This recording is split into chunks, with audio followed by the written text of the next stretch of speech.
யார் நல்லவர் யார் கெட்டவர்? தர்மம் பண்ணுறேன், கோயிலுக்கு போகிறேன், சாமி கும்பிட்றேன், நிறைய பேத்துக்கு நிறைய தானங்கள்லாம் பண்ணுறேங்கிறவர் நல்லவர், இது யாரும் பண்ணாதவர் கெட்டவரா? அது மட்டும் இல்லாமல் பார்த்தீங்கன்னா, சில போதை பழக்க வழக்கங்களாலோ தேவையற்ற சகவாசங்களாலோ தன் வாழ்க்கை தடுமாறி போனவர்கள் கெட்டவர்களா? ரெண்டுமே கிடையாது.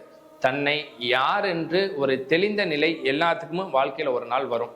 அந்த தெளிந்த நிலை வந்ததுக்கு அப்புறம் தன் தவறுகளை சரி செய்து யார் ஒருவர் தன்னை சீர்படுத்தி இறைவனை அடைய வேண்டும், தன் வாழ்வில் நாம் ஒரு குறிக்கோளுடன் வாழ வேண்டும் என்று எண்ணுகிறார்களோ அவர்கள் தான் நல்லவர்கள்.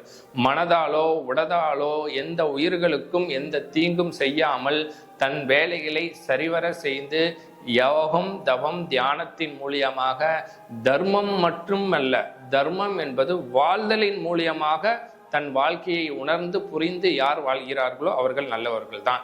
தானம் பண்ணுறேன், தர்மம் பண்ணுறேன், கோயிலுக்கு போகிறேன், நல்லது செய்கிறேன்னு சொல்லி அடுத்தவர்களுடைய மனதையோ உடலையோ இங்கு துன்பப்படுத்தக்கூடியவர்கள் என்ன தானம் தர்மம் செய்தாலும் அவர்கள் நல்லவர்களாக இருக்க முடியாது.